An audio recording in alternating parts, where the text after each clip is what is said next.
when it's come to Michigan athletics, things have been relatively quiet, and they've been so for quite some time. But that doesn't mean that there aren't some interesting storylines to discuss. For instance, Nick Saban essentially partially admitting that Michigan retired him. But to me, the more interesting thing has been the topic we've talked a lot about in the last couple weeks, and that's J.J. McCarthy. But the thing that makes it interesting to me right now, right this second, is less J.J. McCarthy on his own and the draft intrigue, as much as it is the weird Ohio State hate for him. They have absolutely lost their minds.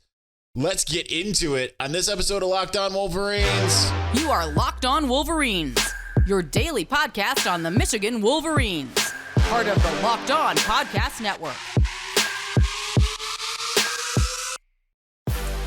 Happy Wednesday. We are back in doing it. Locked On Wolverines podcast, part of the Locked On Podcast Network, where it's your team every day. I am your man on the ground, Isaiah Hole, publisher of Wolverines Wire through USA Today Sports Media Group. I'm finding it absolutely hilarious just seeing some of the discourse. And it's not limited 100% to Ohio State fans, right? But it feels like it's mostly Ohio State fans that just seem to have this erroneous narrative. And I don't know if it's just because their haterade has gone that high when it comes to J.J. McCarthy or what. But it's just some of the things that they say. And the reason why this kind of has come front and center to me this evening is because Riddick is absolutely slapping down someone who is an obvious Ohio State fan, has Columbus, Ohio in the bio. He's constantly talking positive things about Ohio State, so you can assume he's an Ohio State fan. But Riddick decided from ESPN that he was going to start kind of slapping back at some of these people, right?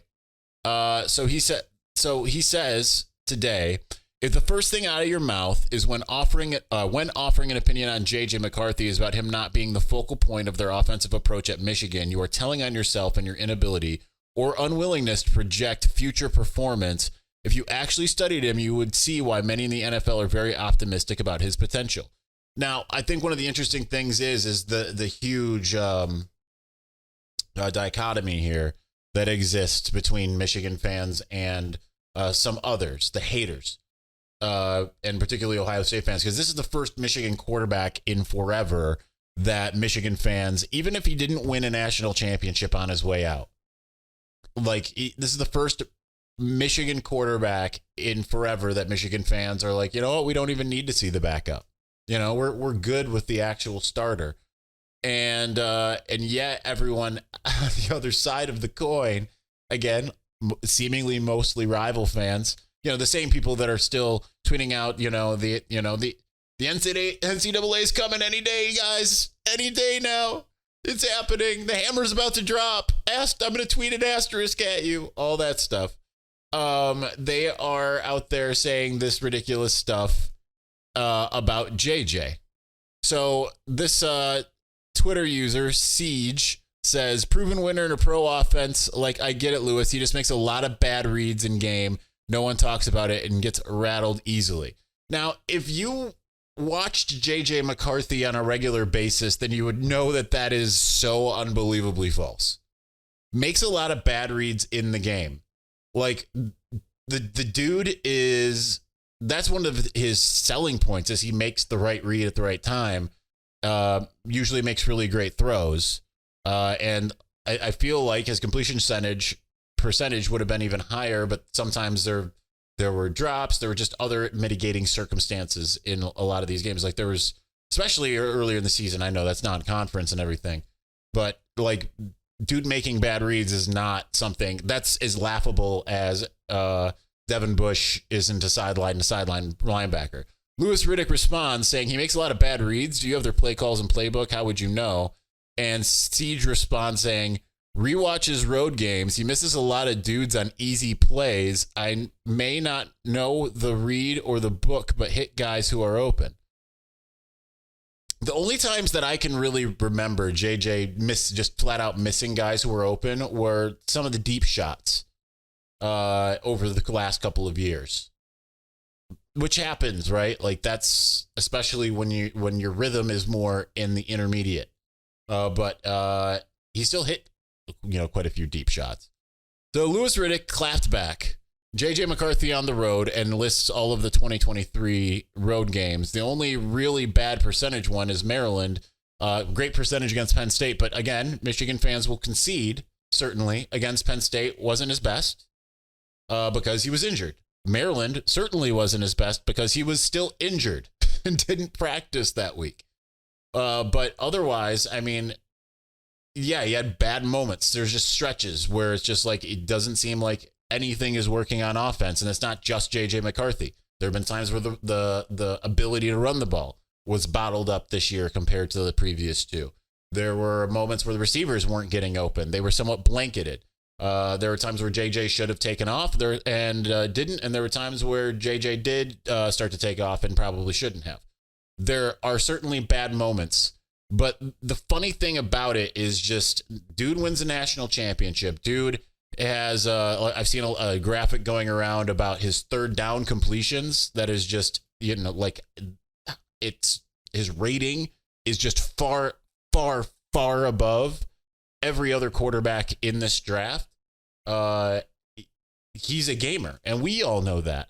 But it's just hilarious when you see so many people that are just, their head is so stuck in the mud. They are so unwilling to appreciate who and what JJ McCarthy is, because either they hate Michigan and therefore we're not about this, or they just sit there and look at the box scores and say, well, if he was really elite, then he would have passed the ball more. But even when called to pass, you look at the first two games of the season, East Carolina and UNLV were like, we're going to stop the run at all costs. And at that point, Michigan's like, well, we will oblige you with the pass. And JJ was electric.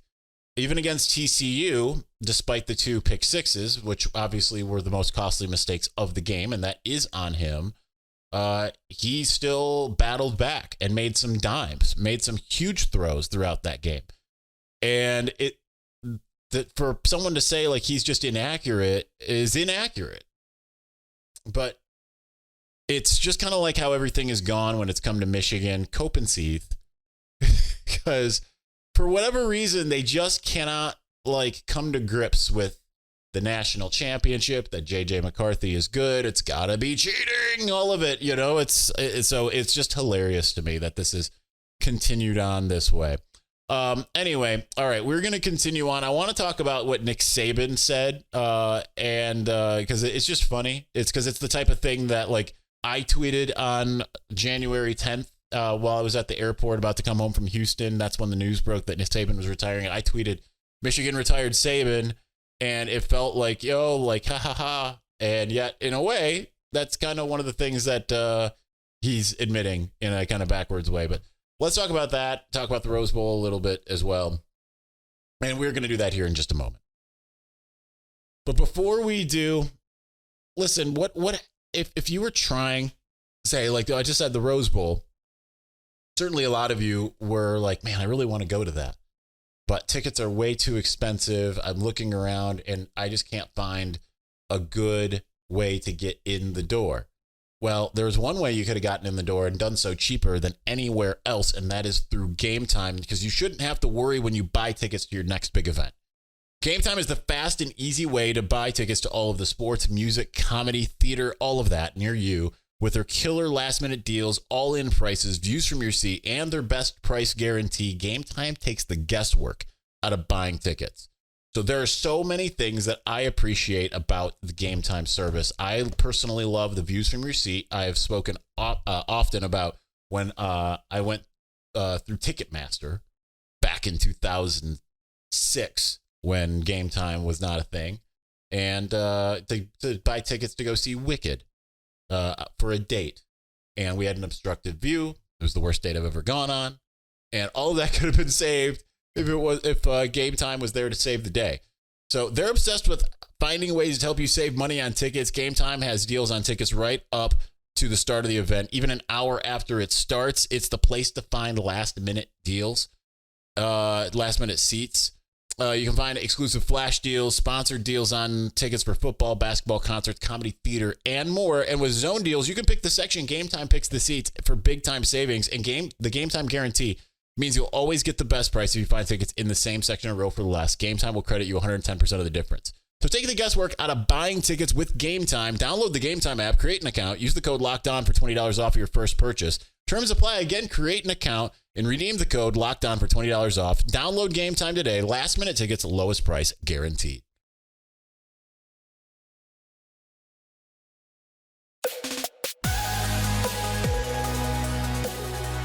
We're back in the evening rotation. Yesterday we did an earlier show because it was cruddy out, and I would like to utilize that to go for a walk. But it was cruddy out, and I decided to go see Dune 2 not long after the podcast. Went to the gym, came back, got ready, went to see Dune 2 for a second time. I absolutely adored it. More so on the second time. The first viewing, for some reason, I was just like, okay, that was it.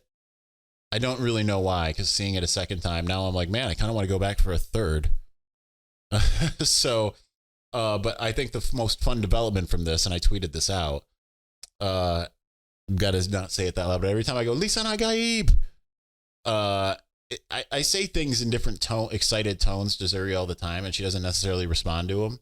But whenever I usually say that, and she's in the other room, she jumps up and runs to the window and looks out like, where? So she knows.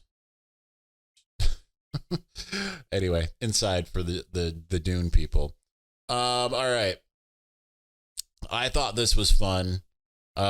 Chris Lowe from ESPN put together a long, drawn-out article about Nick Saban and Kalen DeBoer, how Alabama, like how Nick Saban retired, and they had Kalen DeBoer hired 2 days later, all of that kind of stuff. And in part of the Saban part, I'm just going to read it to you.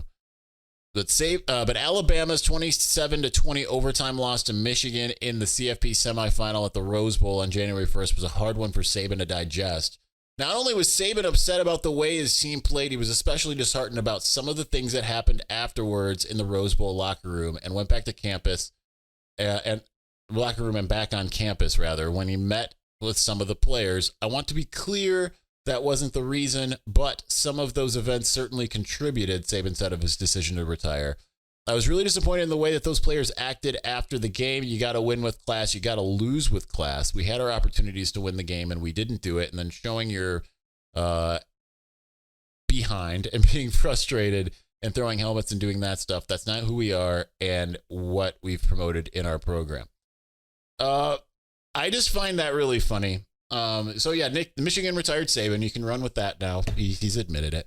But to me, it more so harkens back to the attitude that Alabama players had throughout the week. Now, I didn't go to all of the press conferences that Alabama people were at because I just felt like I was so inundated with Michigan stuff.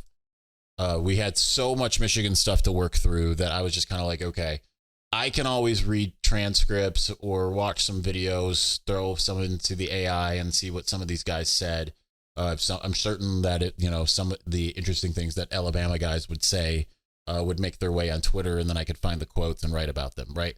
But that didn't mean I was completely hands off. That just means that I didn't go to like the Alabama Media Day. I didn't go to their player press conferences and stuff that were after the Michigan ones, because the Michigan ones were first, I think, both days. But I did go to Disneyland. And I personally asked Jalen Milroe, Dallas Turner, Malachi Moore questions about Michigan. And we talked about this on the show at the time, that it was really funny to me how they gave no credence to Michigan. I even retweeted out some of the video I took of Jalen Milroe. And when I asked him about, if Michigan's throwing certain defenses at you, NFL style defenses at you, like how do you react in that situation? And he's like, I'm worried about that because we play in the SEC and it's like it's the hardest conference. We're not really worried about that. And I remember when he said that, it was like, okay, there's confidence and there's cockiness, and this is cockiness. Like there was no deference paid to Michigan in general. all week long from Alabama. They were just it's funny because I've seen that same attitude from Michigan players in the past. And that's not what we saw from Michigan all week. That's just like everything with Michigan about Alabama was, man, they're just such a good team. This is gonna take everything we got, right? But Alabama was just very, very like, okay, we are gonna go out there. We're gonna be Alabama. You know, we beat Georgia. We're in the SEC. We're the best. Just go ahead and give us the national championship trophy now. But a funny thing happened on the way. They forgot to beat Michigan. And Michigan, not even just with the fact that there was overtime, was the better team, right? Like, I spoke to a current Michigan coach after the game on the field, and I was like, congratulations, this is huge. And, you know, we said more things, and they were upset. This is a Michigan on-field assistant coach, so someone every single one of you knows. And they were like, we should have won by 21 points. And I'm like, all right, well, go and win the next one by 21 then. Which they did. So I helped. That's literally what happened. But nonetheless, I mean, you all watched that game. Michigan just kind of got itself out of sync and let Alabama climb into it and then had to go and take the ball back. But why were the players acting in such a way? Is because, I mean, again, it's Saban's fault because he didn't teach them the humility of you have to respect your opponent to the nth degree. And it was clear in the conversation I had with Nick Saban that he had high respect for Michigan and what it presented in that matchup. But it's also clear that, especially with what he says in the aftermath there, that his players did not share his philosophy. So just fun to relive a little bit of the college football playoff, the Rose Bowl, which will go down as the game that I think that people will rewatch years and years and, you know, years from now. It'll be like 2021 Ohio State and the Rose Bowl. And then, you know, hopefully more come in 2024. So we will see how that goes. But nonetheless, I miss it already. It's hard to believe it's been over 2 months at this point. All right, ESPN. I feel like I'm an ESPN aggregator. And we already talked a little ESPN. ESPN has a couple predictions for Michigan in 2024. The season-defining game, who the starting quarterback's going to be. I want to talk about those things here coming up in just a moment. But before we do, passion, drive, and patience, what brings home the winning trophy is also what keeps your ride or die alive. eBay Motors has everything you need to maintain your vehicle and level it up to peak performance, from superchargers, roof racks, exhaust kits, LED headlights, and more. Whether you're into speed, power, or style, eBay Motors has got you covered. With over 122 million parts, for your number one ride or die, you'll always find exactly what you're looking for, and eBay Guaranteed Fit. That will make it so that your part is guaranteed to fit your ride every time or your money back.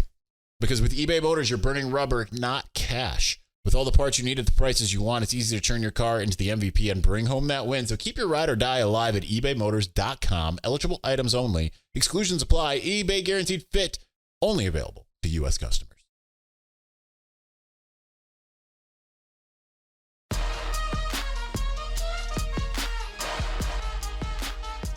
All right, as I continue to be an ESPN aggregator, like I said, it is a very weird time basketball season's not over. There's at least 2 games left.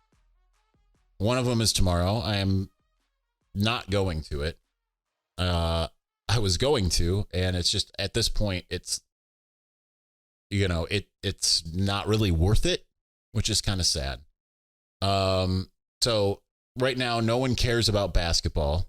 I would venture to guess that if I did a whole segment on basketball, if it's not just seething at Juwan Howard, then, you know, that's none of you care. I've never covered a basketball team that's this listless and this sad, because we probably haven't witnessed a Michigan basketball team that's this listless and this sad. And because at least in the what was the worst basketball season before that, 2007, which is a year I was still in college, and I was working for Big Ten Network, so I was at some games and such. It was there was still hope for the future, right? It wasn't a good season at all. It was terrible. They lost 22 games. 10-22 that year. But it was like, okay, first year John Beeline, setting up his system, and it's going to go up from here. Like, there was full confidence in that.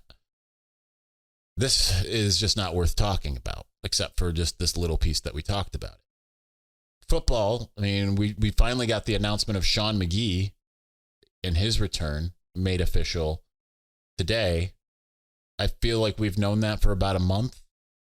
Wink Martindale was listed as hired just under a month ago. And we have yet to get a official announcement of his hiring, though he appears on the school directory now. So it's slow. Not a lot of recruiting happening. Been zero commits since Sharon Moore took over. They haven't won the offseason in any way. So with that said, what we are relegated to mostly is what are the ESPN think pieces about the grander scope of college football. And that's kind of where I've been hanging my hat when it comes to writing the last really couple weeks, which I hope to get out of. Hopefully some stuff starts happening. But nonetheless, ESPN predicted who the starting football quarterback will be of those that have quarterback battles. So like Ohio State, they've got Will Howard and Devin Brown and Lincoln Keenoltz and whatever. And they predicted Will Howard, although it was kind of hilarious to see that video that Tony Girdman put out yesterday of these Ohio State quarterbacks just doing a bang up job. Highly recommend you go and search for that on Twitter if you haven't seen it. They look abysmal, all of them at this moment.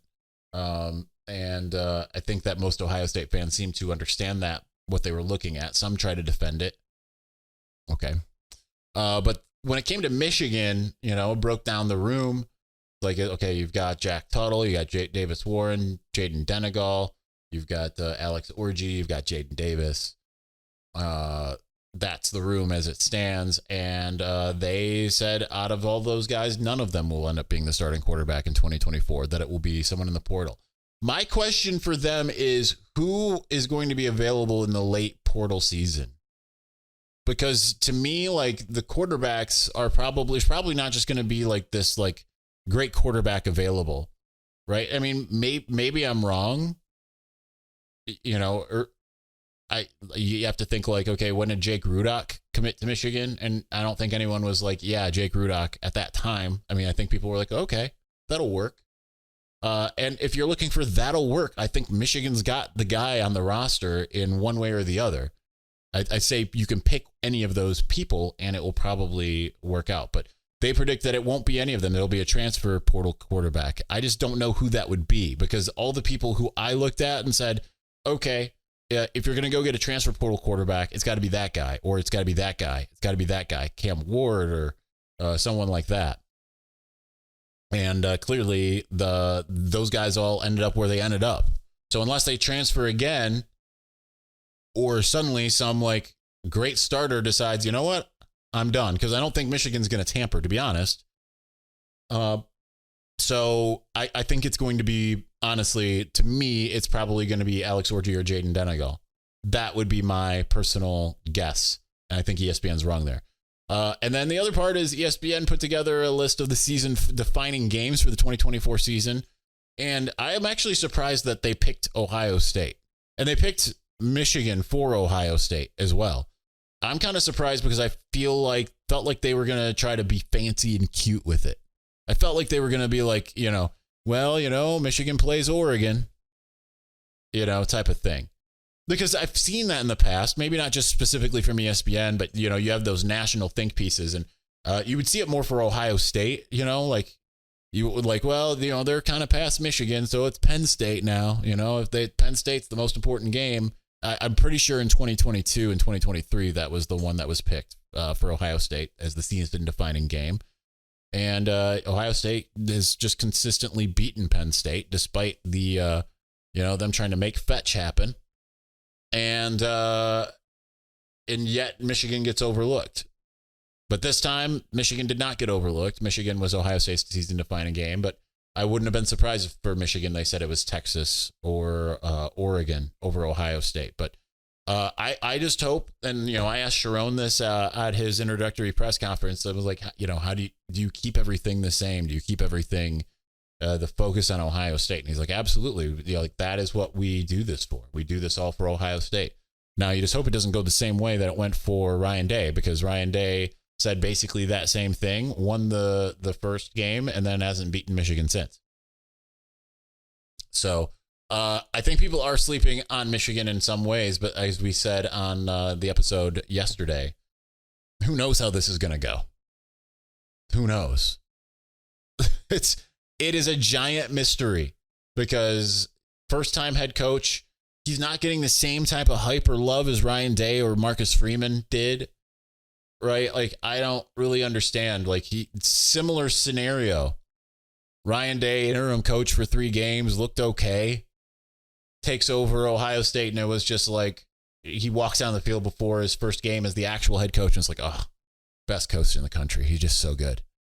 Marcus Freeman, I just remember him, the Chris Fowler saying before the Ohio State Notre Dame game in 2022, like, damn good football coach.